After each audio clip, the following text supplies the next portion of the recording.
It's like attending a memorial service for yourself, but you're alive. Yeah.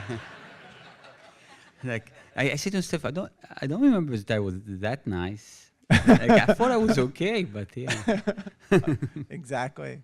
So you're being honored today for your work's ability to cross cultural barriers. And when I was preparing for this, members of the Bronfman family made clear to me that one of the things that the judges gave you the award for was that people all over the world read your stories and are touched by your stories.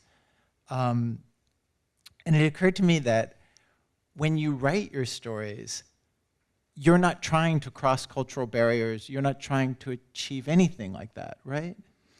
Yes, you know, it's really funny because I just flew here from Mexico, and in Mexico they published my first stories, my first collection of short stories. It didn't come out in its whole in the States, and I wrote all those stories when I was in the army.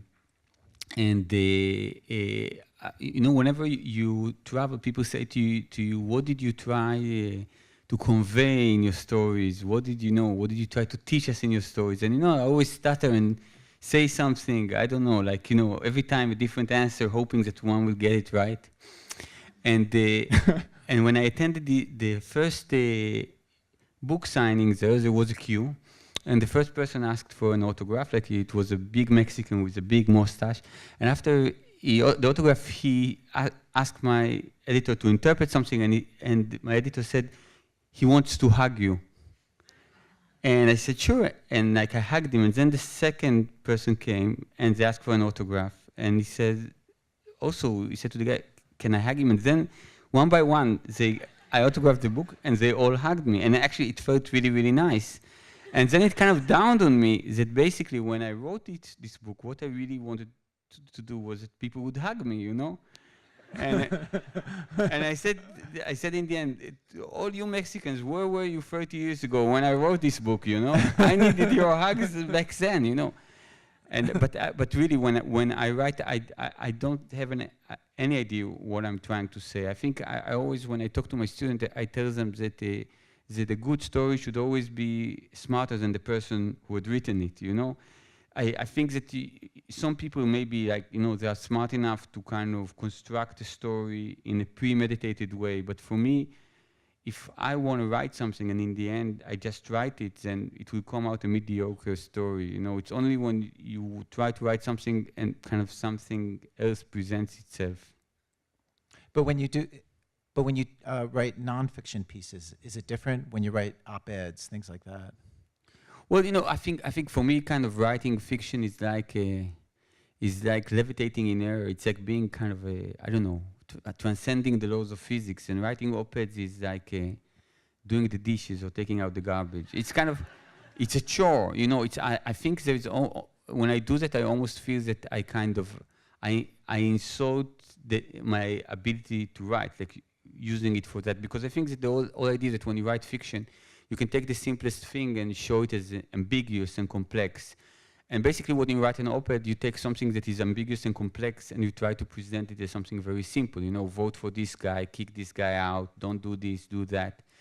And I would really prefer not to use writing for that, but I don't know, I'm not talented in many things, and you know, and I think that, you know, when I was a kid, when we would fight in the yard, then once the teacher come and took me and said to me, you know, kids can fight each other, but when you fight other kids, don't kick them in the balls.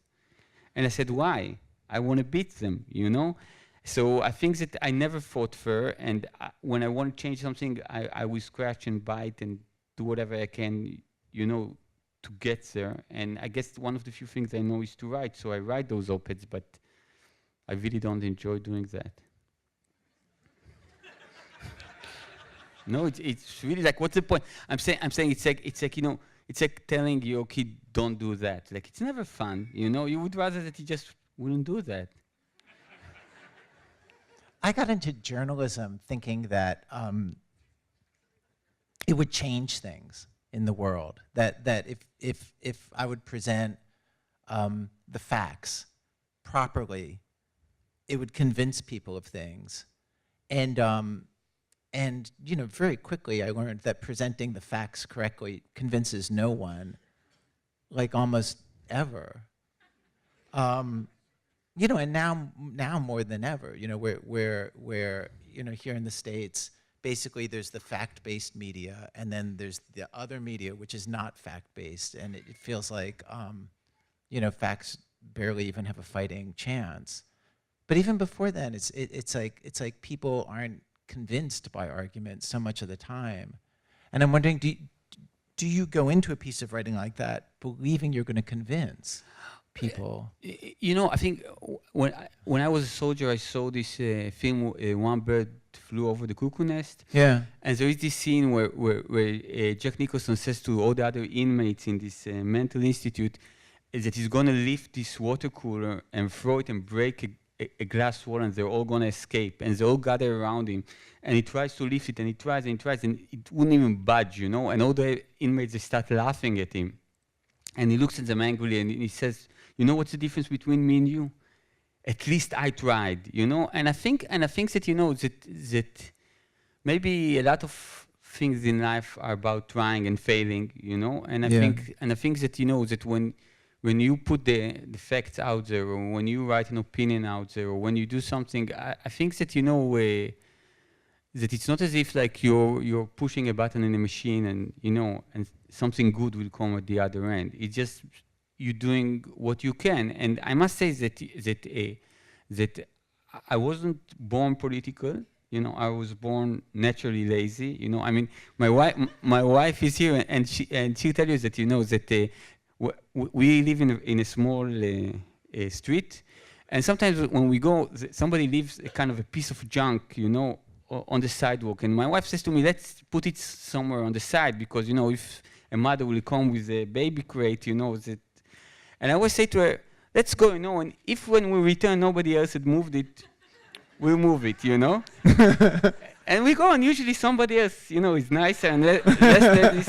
And and if he doesn't, we do it in the end. So basically, this was my default. But I think that that like if I go on the street and I see something wrong being done, I'll step in, because it's next to me. But if I have to cross the sidewalk to the other side of the street, maybe I won't, But the thing is, the moment that you become a parent, you can't escape this sense of future. I think that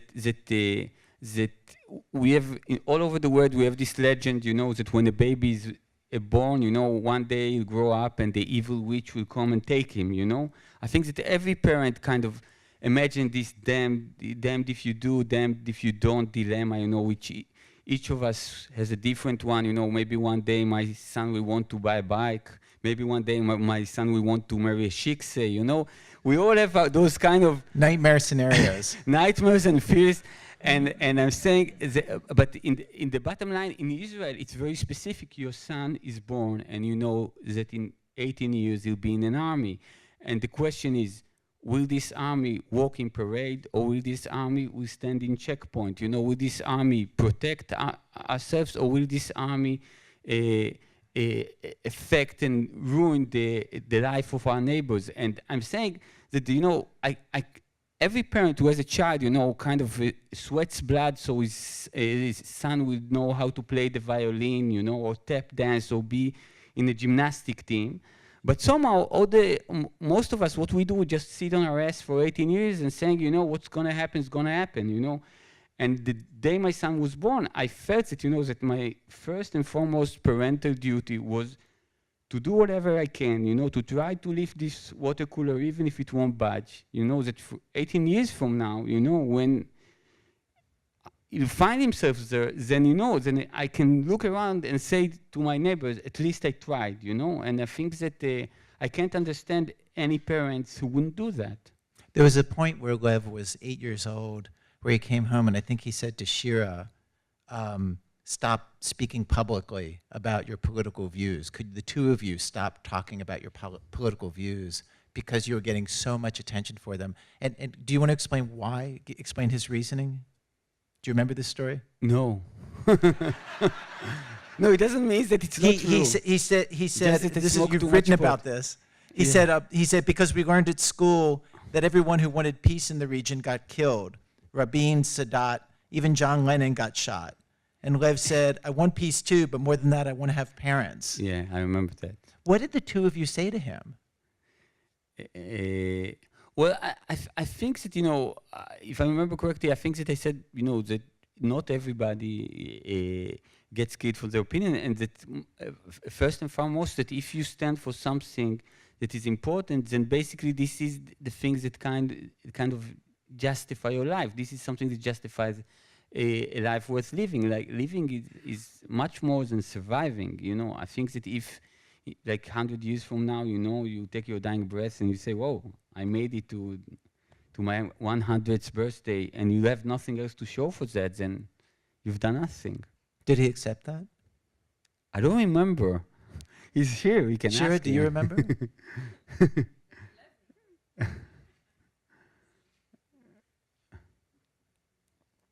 Well, I can tell you one thing. That Lev is much more of a fighter than both my wife and I. When I'm saying, when he was in a few situations in school, when something was said that he felt was disrespectful. Well, you told me the story when we were standing in the lobby. Do you want to tell it? Yeah, well, he was in a play, and he saw a play. He saw a came play to the school. In school, and in the school there was a Jordanian girl who caught a ball that was thrown by Jewish kids, and she refused to give them the ball. That was the play that the kids were shown in class. Yeah, and Lev said that he doesn't want to see this play, and he left and got he walked out punished of the play. for it. Yeah, he said, I don't want to see this stuff. Like it's bullshit. Yeah.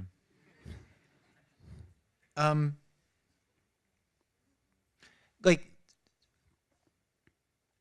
I've come to the conclusion in making stories, and even that in making stories, the things that get through to people more are stories that use the tools of fiction. That is, where there's characters and scenes and emotion and humor. And so, like in my job, what I'm making is stories like that, but they happen to be true. And I'm wondering, do you see it the same way? Do you feel like the stories that you'd use, that your fiction stories penetrate to more people, get through to more people? Yeah, yes, I think that I think that when you try to share with people an opinion, they already got one of their own, and they actually like it and they're very used to it. But I think that when you write a fiction stories, basically, I always think that you kind of train the weakest muscle in the human body, which is the muscle of empathy, because you force people to see reality from a different angle, Wait, the weakest muscle in the human body is the muscle of empathy? Yeah, because, I think that on the surface, there's no evolutionary justification to be empathical. Actually, if I have no empathy for you, I can beat you and take your beautiful tie. Why should I have that? Why should I think how it feels for you? But at the same time, I really think that I once did this reading event in a place for juvenile delinquents, and one of the teenagers stood up and he says, "I don't want to hear anything about books. Who needs books?" And he said, "I only do stuff that serves me." He says, "I do push-ups so I'll be stronger. I learn English so I can hit on girls on the beach. Who needs to read stories about people who never existed?" And I said to him, whenever you read a story, you basically stop being yourself and see how somebody else sees the reality. And if, for example, you read a book about a foreign tourist coming from Israel, maybe you know how she sees reality, and there's a better chance that she'll go out with you.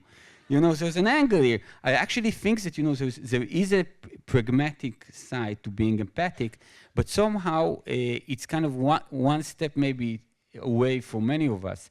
And I think that let's say many times when we ride our cars, and somebody cuts us, and we stand at the stoplight and say, "Hey, asshole, who taught you how to drive?"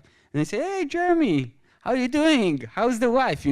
And this kind of, we have this instant transition between seeing somebody who's just a bad driver who cut us, and that second where we say, "Oh, I know this guy. He's kind of nice. He sings really bad in karaoke, but he makes a mean hummus."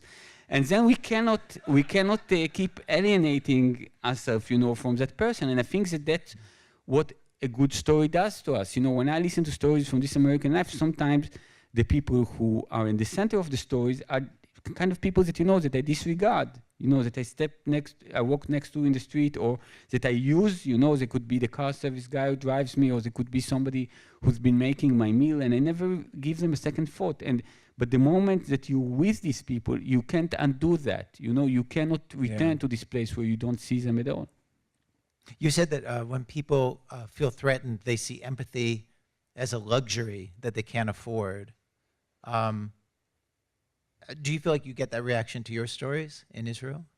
So the strange thing is, is that when it comes to fiction, people always like me. It's the moment where I say something specific that they start getting angry. Something specific and non-fictional, something about politics. Because I think that the thing that protects us in fiction is this idea that we can acknowledge something, but at the same time we can say to us, it's not real. It's only in a story, And I think that, that's what helps us when we read Lolita, or when we read Crime and Punishment. We don't say, "Oh, this damn pedophile, we're gonna call the police."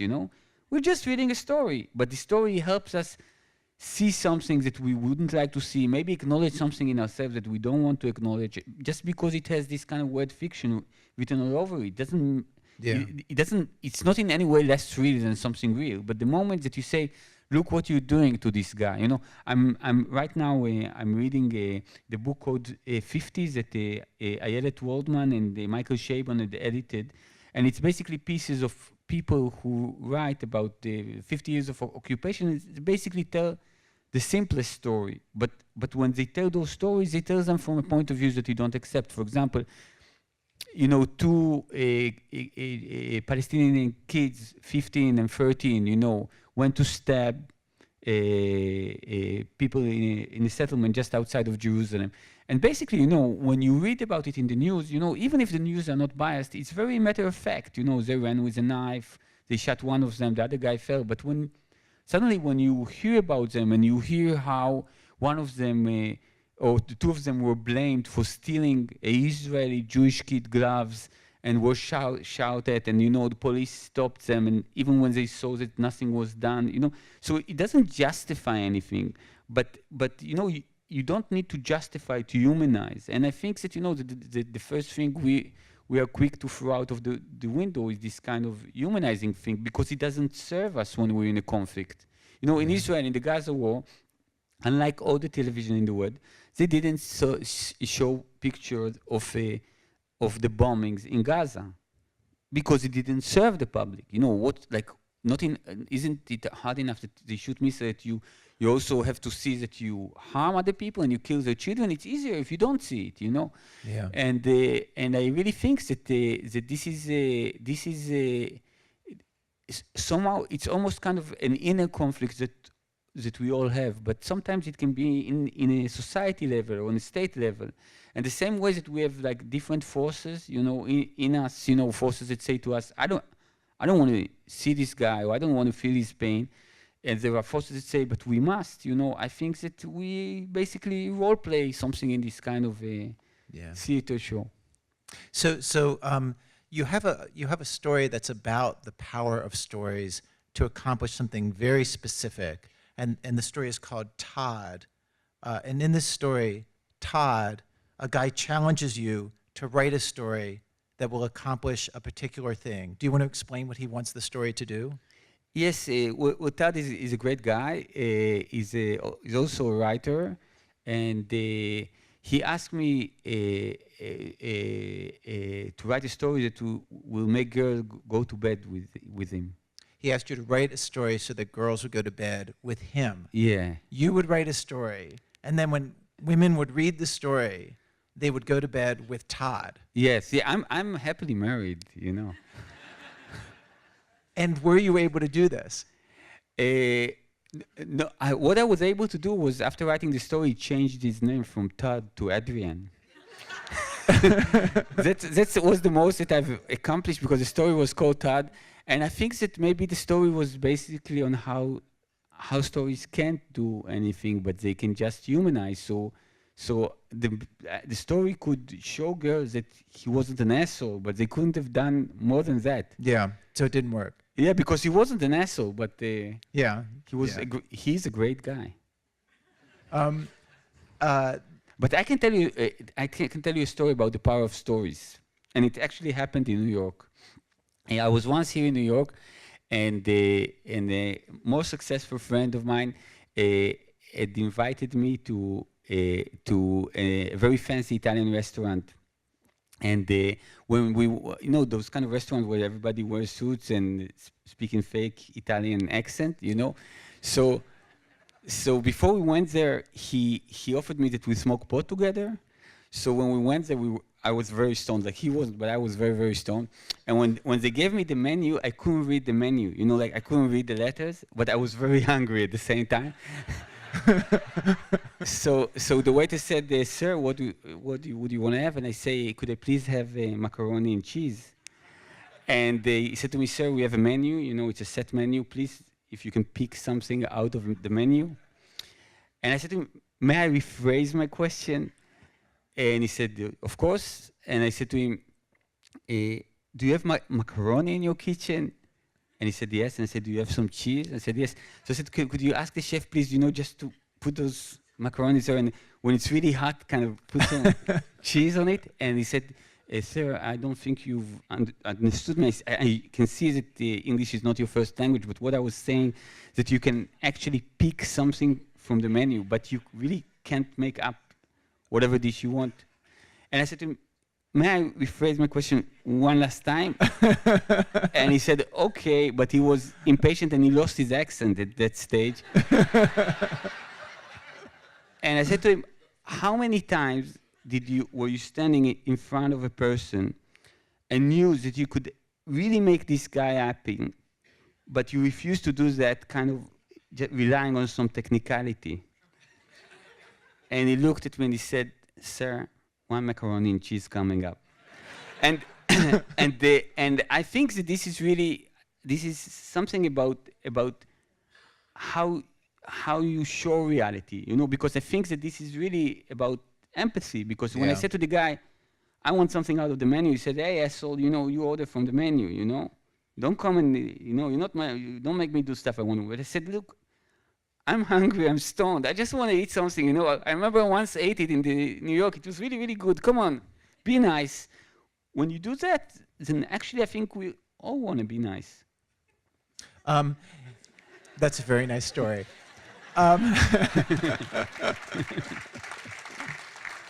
But also, the reason why that worked is because you're making him think about what kind of person he is.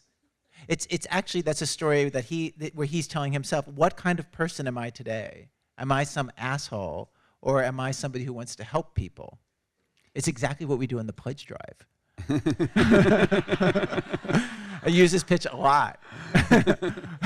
Are you one of those assholes who isn't going to pay for this service we're giving you? Or are you a good person who wants to provide for yourself and others in the community? Anyway. And it usually works. Always works. Are you kidding? Look at the suit. But again, you know, it's the question of how you want to tell the story. Because, you know, you can tell the story, people pay so they won't feel they're assholes. And I say people pay because they realize that they're actually doing something beneficial. Oh, I agree. People want to feel good about doing something beneficial. And that's the idea, because what I think is that the guy in the beginning, you know, seeing how stoned and Israeli I was, he thought that I was an asshole. And then he said, "Wow, it's just a stoned, hungry person, you know." And he realized that this I can relate to. I was stoned and hungry once before. Well, what you're describing is narrative conflict. Accent. He was telling him a story where you were the bad guy, and you basically told him a story where he's the bad guy. And he says, "Let's compromise. It's supposed to be good guys. It's exactly. so easy." Yeah, I just need to go to the kitchen for a minute, and we're both good guys. Just one more thing, and then we're going to do a quick reading, and that is in an essay or in a letter to Syed, you came up with a solution to peace in the Mideast, and it is the three-state solution. Could you explain what is the three-state solution for Israel and Palestine? Yeah, well, actually, Syed wanted me to write him a hopeful story, and in the story, he invents the three-state solution who brings peace to the Middle East. And the idea is, instead of having two states, we have one state for the Palestinian, one state for the Israeli, and one state for all the people who want to kill each other. you know? And this way, like, we'll have two countries at peace, and the third ones that keep having this kind of never-ending civil war, you know? And instead of like whenever kind of an American delegation wants to come, you know, they fly there. And on the way back, they just pass through the Israel and Palestinian one to buy stuff in the duty free, you know, but they'll have no business with us anymore. All right. So the organizers thought it would be nice if you would read this story, Jam, Yeah. because it's about I don't know, it's about a lot of things that will be self-apparent when you read it. It's about my mom. Yeah. And you know, you can be cool and funny and everything until it comes to your mom. Jam. The waitress in the Warsaw Cafe asks if I'm a tourist. The truth is, I tell her, pointing to the nearby intersection, my home is right there. It's surprising how little time it's taking me to call the 47-inch wide space in a foreign country whose language I don't speak home. But that long, narrow space where I spend the night really does feel like home. Only three years ago, the idea sounded more like a silly prank. I got a call on my cell phone from a blocked number. On the other end of the line, a man speaking English with a thick Polish accent introduced himself as Jakub Szczecny and said that he was a Polish architect. One day, he said, I was walking on Chłodna Street and saw a narrow gap between two buildings, and that gap told me that I had to build you a house there. Great, I said, trying to sound serious. It's always a good idea to do what the gap tells you. 2 weeks after that weird conversation, which I filed away in my memory under unclear practical jokes, I received another call from Szczecny. This time it turned out he was calling from Tel Aviv. He'd come here so that we could meet face to face because he thought correctly that I hadn't taken him seriously enough during our last conversation. When we met in a cafe on Ben Yehuda Street, he gave me more details about his idea of building a house for me that would have the proportions of my stories, as minimalist and as small as possible. When Szczecny saw the unused space between the two buildings on Chłodna Street, he decided that he had to build a home for me there. When we met, he showed me the building plans, a narrow 3-story house. After our meeting, I took the computer-simulated picture of the house in Warsaw to my parents' house. My mother was born in Warsaw in 1934. When the war broke out, she and her family ended up in the ghetto. As a child, she had to find ways to support her parents and baby brother. Children could escape from the ghetto more easily and then smuggle food back in. During the war, she lost her mother and little brother. Then she lost her father too, and was left completely alone in the world. She once told me many years ago that after her mother had died, she told her father that she didn't want to fight anymore, that she didn't care if she died too. Her father told her that she must not die, that she has to survive. The Nazis, he said, want to erase our family name from the land, and you're the only one who can keep it alive. It is your mission to get through the war and make sure that, that our name survives, so that everyone who walks down the streets of Warsaw knows it. Not long after that, he died in a Polish uprising. When the war ended, my mother was sent to an orphanage in Poland, then to one in France, and from there to Israel. By surviving, she fulfilled her father's request. She kept the family and their name alive. When my books began to appear in translation, the two countries in which somewhat surprisingly I became more successful as a writer were Poland and Germany.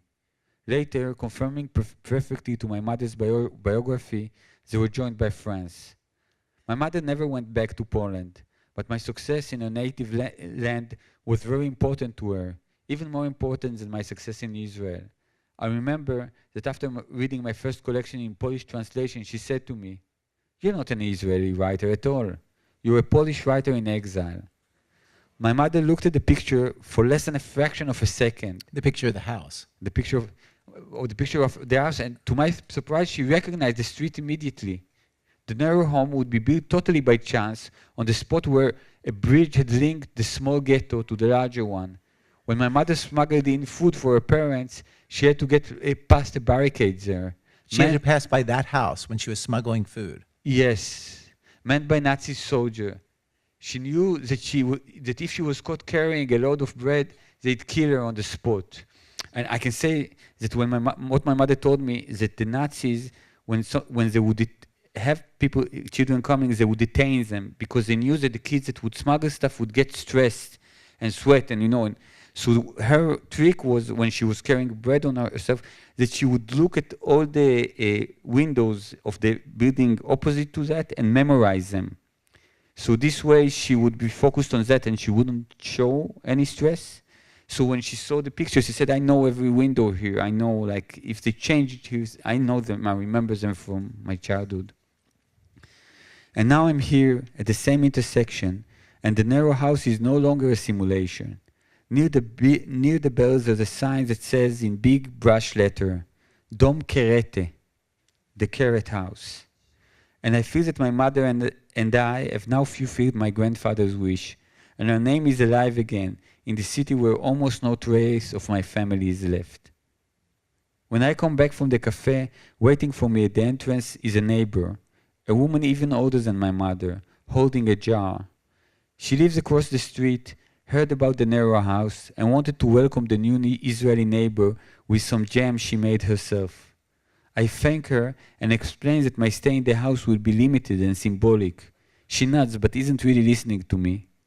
The guy I asked on the street to translate her Polish into English stops translating my word and says in an apologetic tone that he thinks she doesn't really hear too well. I thank the woman again and turn to go on to the house. She grabs my hand and launches into a long monologue. The guy translating into English can hardly keep up with her. She says, the guy tells me, that when she was a girl, she had two classmates who lived not far from her. Both girls were Jewish, and when the Germans invaded the city, they had to move to the ghetto. Before they left, her mother made them 2 jam sandwiches and asked her to give them to her girlfriends. They took the sandwiches and thanked her, and she never saw them again. The old woman nods, as if confirming everything he's saying in English, and when he finishes, she adds another few sentences which he translates. She says that the jam she gave you is exactly the same kind her mother put in the girls' sandwiches. But the time has changed, and she hopes they'll never force you to live here. The old woman keeps nodding, and her eyes fill with tears. The hug I give her scares her at first, but then makes her happy. That night I sit in the kitchen of my narrow house, drinking a cup of tea and eating a slice of bread and jam that is sweet with generosity and sour with memories. I'm still eating when my cell phone vibrates on the table. I look at the display. It's my mother. Where are you, she asks, in the worried tone she used to have when I was a kid and was late getting home from a friend's house. I'm here, Mom, I reply in a choked voice, in our home in Warsaw.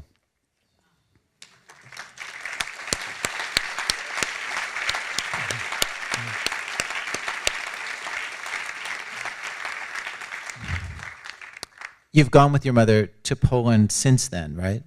Yeah, I went with my mother to Poland. Yeah, well, my mother always said when we were kids that she would never return to Poland because she knows that if she goes, she'll die there. And then 2 years ago, she said, I want to go and see the house. And I said to her, but you said that if you go, you die there. She said, yeah, I'm old, I can die. So I immediately called my brother and I said, you have to come with me because if she dies, I carry her from the legs, you take her from the shoulders. I don't want to take her on my own. And we went there, and it was actually a very good experience for her because what my mother had told me is that because she was the sole survivor of her family, she always had this fear that she made up everything, that nothing had really existed. And the first thing we found out when we got there, we went to the archives and we discovered that my mother was actually 1 year older than she thought. She had some kind of an arbitrary birthday that she thought it was her birthday because she lost her parent when she was so young, and we saw that this was not true. But strangely, all the other things were exactly true. She remembered each tree and each place and all the things, and for her this was kind of a very strong feeling. And we took her to the beautiful Museum of Jewish History. And the exhibitions, they go by the years. So she saw each and every exhibition. And then the guide said, the next exhibition is about the Second World War. And she said, let's skip that. I know that already. And basically, she didn't want to do anything to confront, the difficult times that she had in Poland. She just wanted to reconnect with her childhood and with the language that she had loved so much. All right, we should stop there. We have a film that the organizers wanted to show. It's one of your short stories turned into a very brief movie, and congratulations. Oh, thanks. Thank you.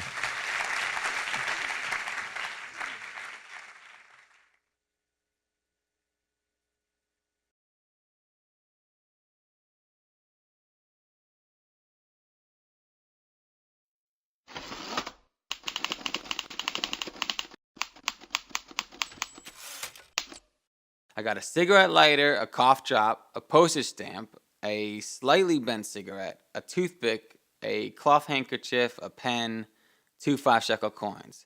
That's only a small part of what I have in my pockets. So is it any wonder they bulge? Lots of people mention it. They say, "What the fuck do you have in your pockets?"